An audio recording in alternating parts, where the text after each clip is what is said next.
그 사람에게 어느 날 한 사람이 다가와서 이렇게 이제 질문을 합니다. 네가 낳고자 하느냐? 질문을 했어요. 그러자 그 사람이 이렇게 대답을 합니다. 낳고 싶어요. 라고가 아니라 우리 천사들이 내려와서 물을 이렇게 움직일 때 들어가면 살 수 있는데 아무도 나를 거기에 넣어주지 않아서 다른 사람들이 다 먼저 들어가서 저는 고침을 받지 못했습니다. 이렇게 합니다. 38년 동안에 그 베데스다라는 연못가에서 천사가 물을 동할 때 거기 들어가기 위해서 그 곁을 지켰던 한 사람의 이야기입니다. 38년을 누워 지내면서 이 사람 마음에 어떤 마음이 있었을까요? 천사가 물을 동하는 그 시점을 놓치지 않기 위해 베데스다 연못가를 지키면서 누우면서 내가 저기 들어가야지, 이번엔 내 차례야. 그런데 어느새 다른 사람이 그 기회를 먼저 차지하는 것을 늘 가야만 했던 그런 상실감이 있었습니다. 누가 날 좀 도와주지 않을까? 내가 이 정도 여기서 있었으면 누가 좀 양보해주거나 좀 도와주지 않을까? 이런 내심 이런 마음에 기대했지만 아무도 그 사람을 물에 넣어주지 않아서 늘 마음에 분노와 세상이 왜 이래? 세상 구조가 왜 이래? 이렇게 한탄하는 마음들.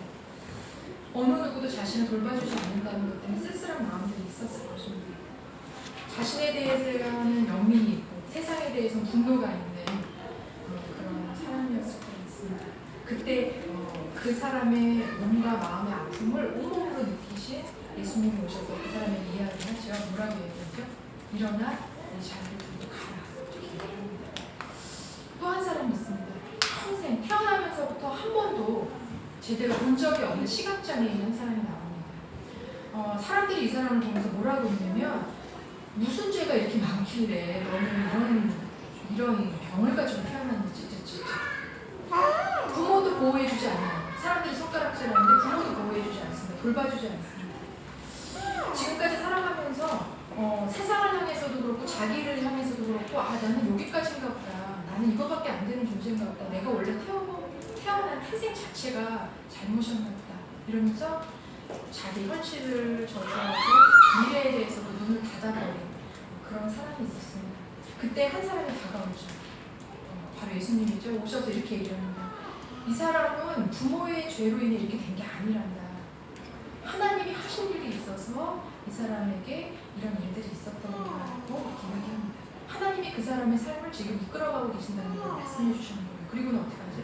땅에다 침을 뱉어서 진흙을 이긴 다음에 눈에다가 이렇게 발라줍니다. 그리고 실로암이라는 곳에 가서 씻어라. 이 사람이 그 자신에게 처음으로 새롭게 다가와 주시는 분의 이야기를 듣고 가서 무작정 씻었어요. 씻었는데 눈이 밝아진 그 눈을 가지고 다시 자기 삶의 자리로 돌아옵니다. 오랜 아픔 가운데 있던 이 두 사람은 어쩌면 우리를 좀 많이 닮은 것 같다는 생각이 들어요.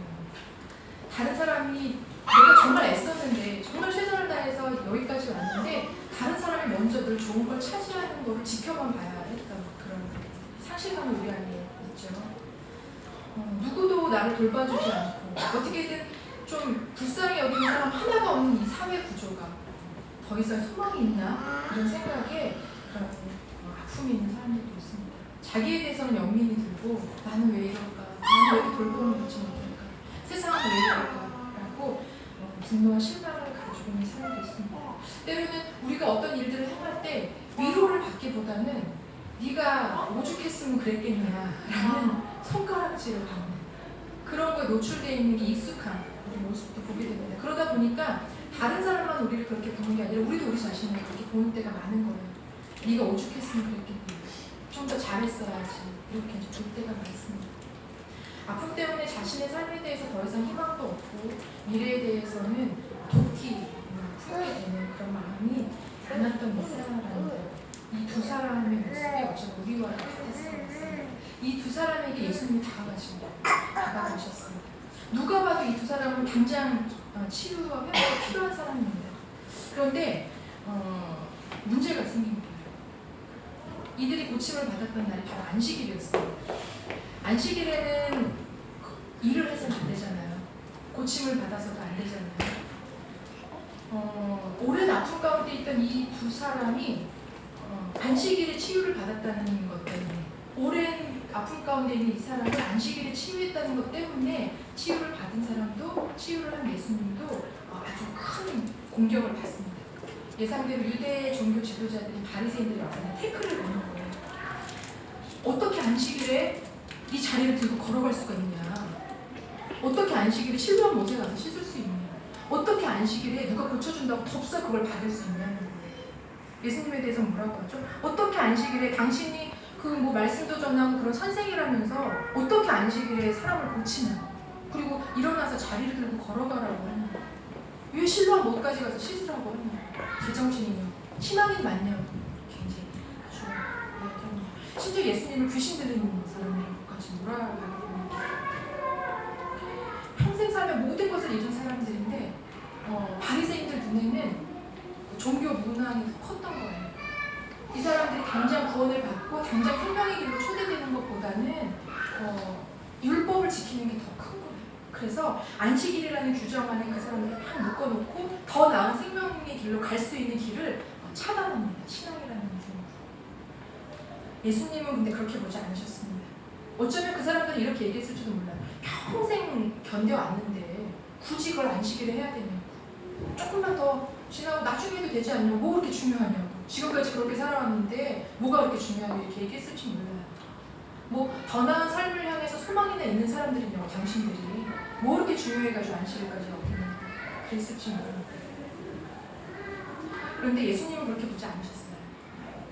평생을 그렇게 살아온 이 사람들, 지금 당장 하나님 사랑 안에서 자유를 누려야 되지 않겠냐 이렇게 보시는 거예요. 평생 그렇게 살아왔으니까 좀 더 그렇게 살아도 된다고 내버려 두신 게 아니라 평생 그렇게 불쌍하게 산 내 양들, 지금 당장 하나님 사랑 안에서 자유를 누려야 되지 않겠냐라고 얘기를 하십니다.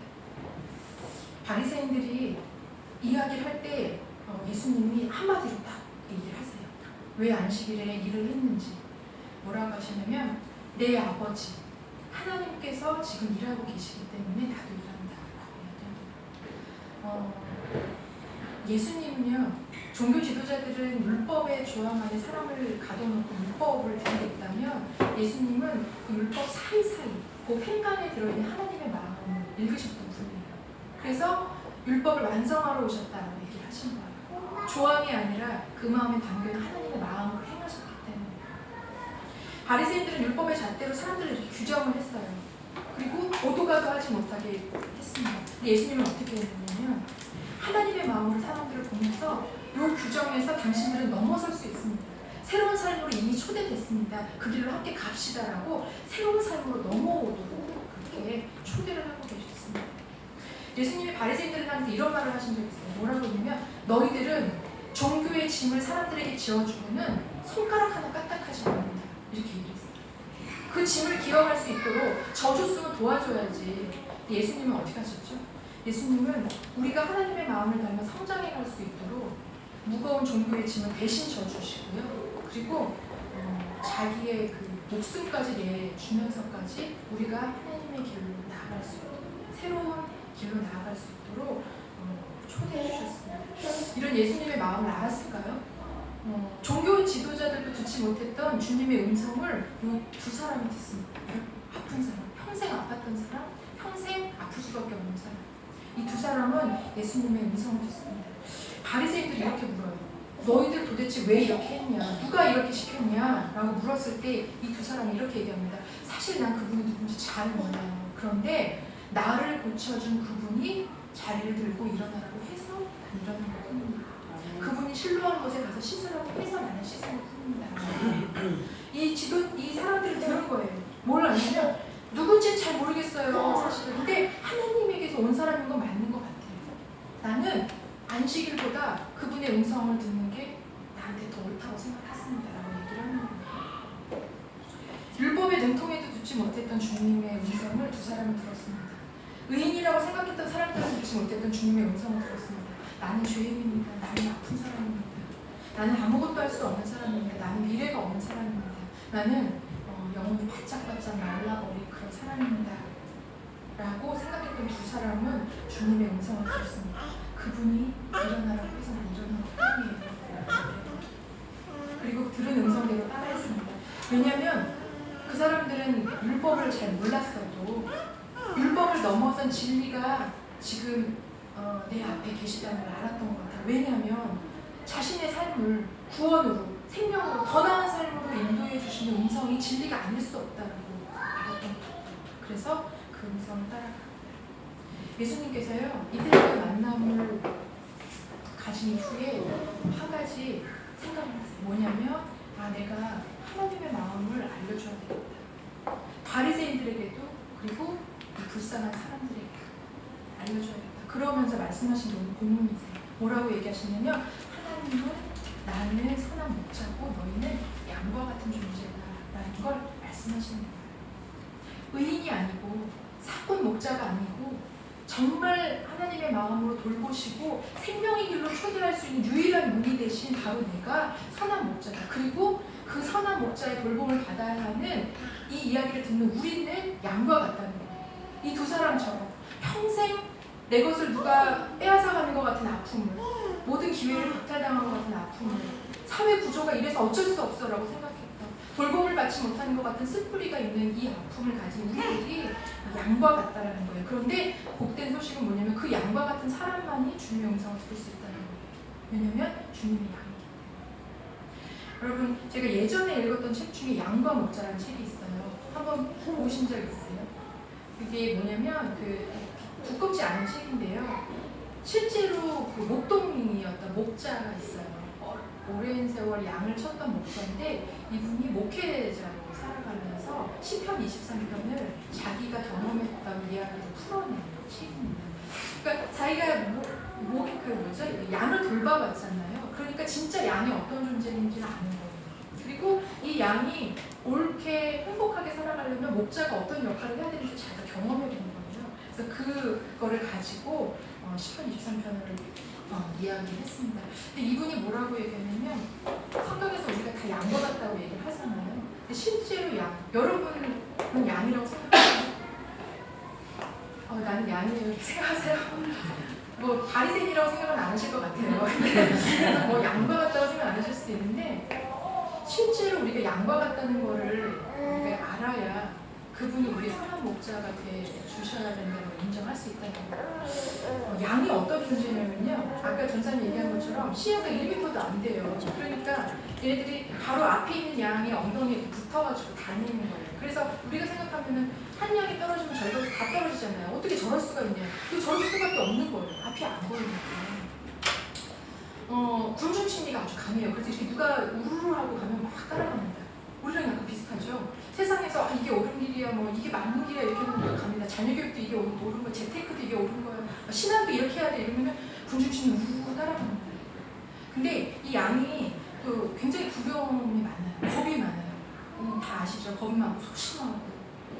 근데 아주 고집이 세다고 해요.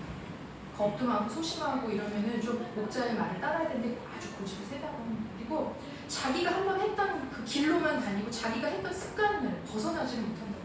그걸 벗어날 수 있는 유일한 길은 목자가 인도해 주는 길밖에 없다고 해요. 길을 쳐서 이 길로 가면 안 돼 라고 해야 다른 길로 갈 수 있어요. 이거 먹으면 안 돼. 모든 동물 중에 스스로 돌볼 수 없는 동물 중에 가장 대표적인 게 양이라고 해요. 그러니까 목자가 없으면은 한순간도 살 수가 없는 게 양이라고 해요. 외부 공격이 쉽게 무너지죠. 풀인지 독종지도 몰라요. 보통은 자기가 먹는 소나 뭐 이런 그런 동물들은 자기가 풀인지 독종인지 알고 먹잖아요. 근데 얘네들은 몰라요. 풀인지 독종인지. 이게 물인지 오염된 물인지도 모른다고 해요. 그러니까 양이 양 같다고 좀 기분 나쁘세요? 예수님이 우리를 그런 존재라고 얘기를 하시는 거예요. 근데 여러분도 아세요? 성경에서 우리를 표현하는 여러 가지 단어들이 있습니다.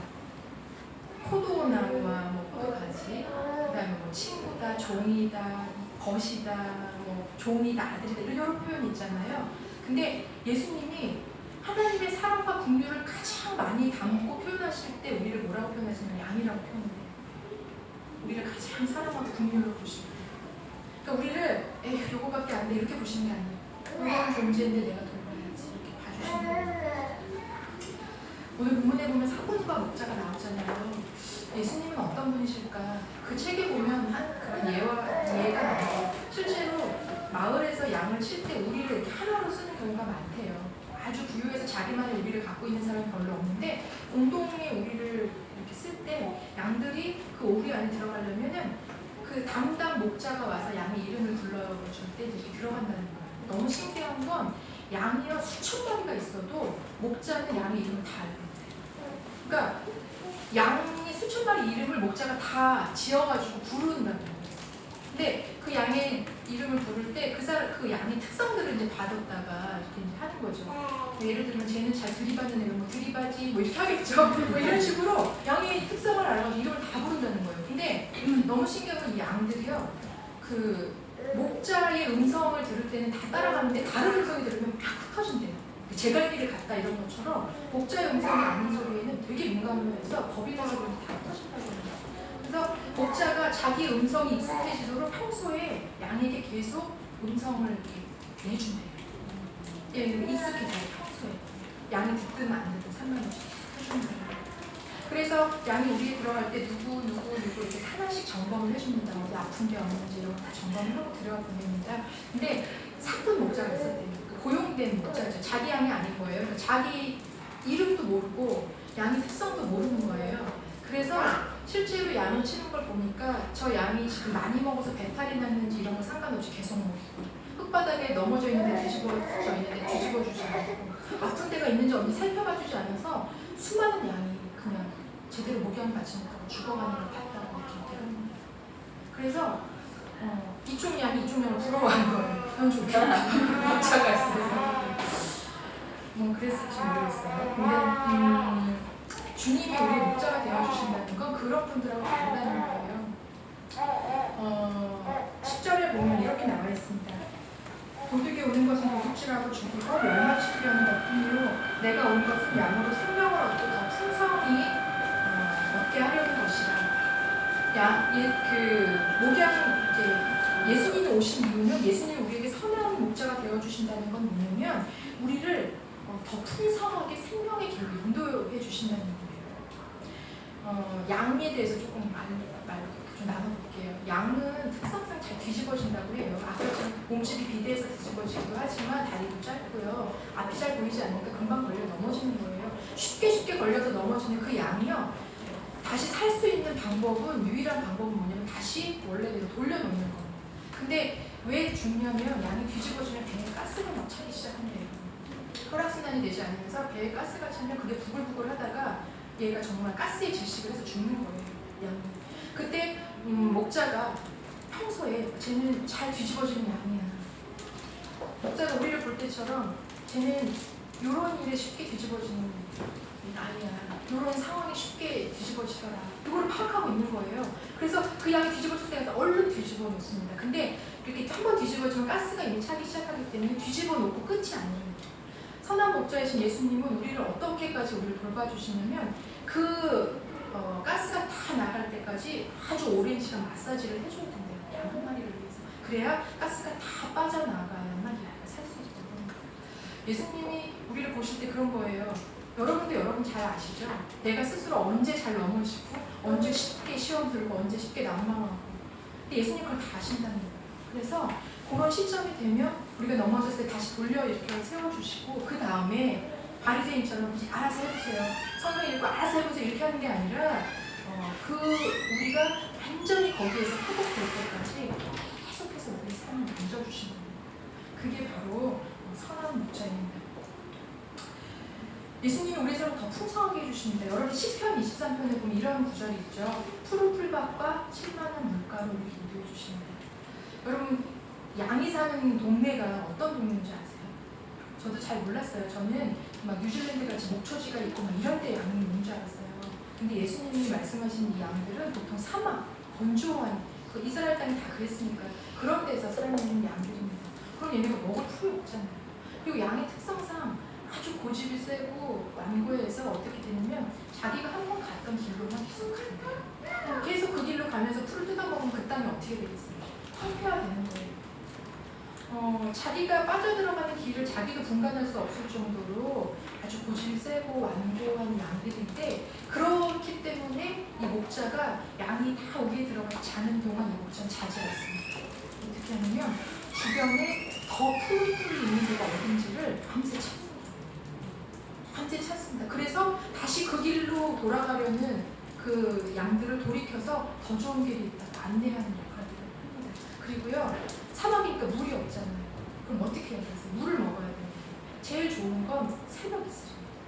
땅에 내린 새벽이 있어요. 그게 그 해에 확 타올라서 없어지기 전에 그걸 먹어야지만 양들이 살아요. 그렇게 양들이 쉴만한 물가로 인도하기 위해서 잠을 자지 않습니다. 선한 목자들은 한 영혼을, 한 양을 풍성한 길로 인도하기 위해서 그 수고를 쉬지 않는다는 거예요. 예수님이 우리 삶에 종종 예수님이 약간 내한테 손 놓으신 것 같다 이런 생각 들 때가 있어요. 저도 그럴 때가 있어요. 그럼 이제 그 신앙의 슬럼프가 확 오거든요. 건기가 오는 거죠. 영혼이 바짝바짝 마르고 기도해도 잘 안 되고 응답도 없는 것 같고 성경 읽으면 옛날에는 깨달음도 오고 이랬는데 너무 예수 싫어서 억지로 읽어요. 그럴 때 예수님이 손 놓고 계시지 않는다는 거예요. 예수님이 우리를 위해서 우리가 더 푸른 초장으로 갈 수 있도록 그리고 그때 먹어야 되고 한 줌의 이슬을 꼭 먹게 하기 위해서 밤새 찾아다니면서 깨워서 그 길을 나오도록 합니다. 예수님의 그 선한 목자 되신 예수님이 우리에게 이렇게 말씀하셨어요. 앞에 7절과 9절을 보면 이렇게 얘기합니다. 그러므로 예수께서 다시 이르시되 내가 진실로 진실로 너희에게 말하노니 나는 양의 문이라. 내가 문이니 누구든지 나로 말미암아 들어가면 구원을 얻고 또는 들어가면 나오면 꼴을 얻느니라. 예수님이 우리의 선한 목자 되시는데 그 예수님이 또 더 궁극적인 선한 목자이신 그 하나님의 품, 하나님의 우리 안으로 우리를 인도하시기 위해 양의 문이 되셨다는 거예요. 그 하나님의 품은 어디를 통해서만 들어갈 수 있냐면 예수님을 통해서만 들어갈 수 있다는 거예요. 근데 그 예수님을 통해서가 뭐냐면 예수님의 십자가, 예수님의 보혈, 그 예수님의 보혈을 지나서만 그 하나님의 품으로 들어갈 수 있다라고 얘기합니다. 우리도 하나님의 품 안에 날마다 거하지만 우리가 하나님 품 안에 있는지 없는지 잘 모를 때가 많아요. 마치 양들처럼. 양들이 목자의 보호를 받지만 목자에게 뭐 감사함을 느끼겠어요? 뭐 선물이라도 하나 제대로 챙겨드리겠어요? 뭐 감사합니다 인사를 하겠어요? 몰라요 양들은. 그렇지만 목자는 양을 돌보는 일을 포기하지 않잖아요. 하나님이 그렇다는 거예요. 우리가 하나님께 감사하지 못하고 하나님의 그 수고를 알아주지 못하고 하나님의 우리와 함께 하시는 것에 대해서 늘 느끼지 못한다 하더라도 하나님은 우리를 가장 좋은 삶으로 인도하시는 그 일을 포기하지 않는다는 거예요. 여러분 요한복음 지금 우리 묵상해 가면서 은근히 예수님에 대한 이야기가 많죠. 예수님이 말씀하시는 게 많죠. 근데 거기에 대부분이 다 이런 내용입니다.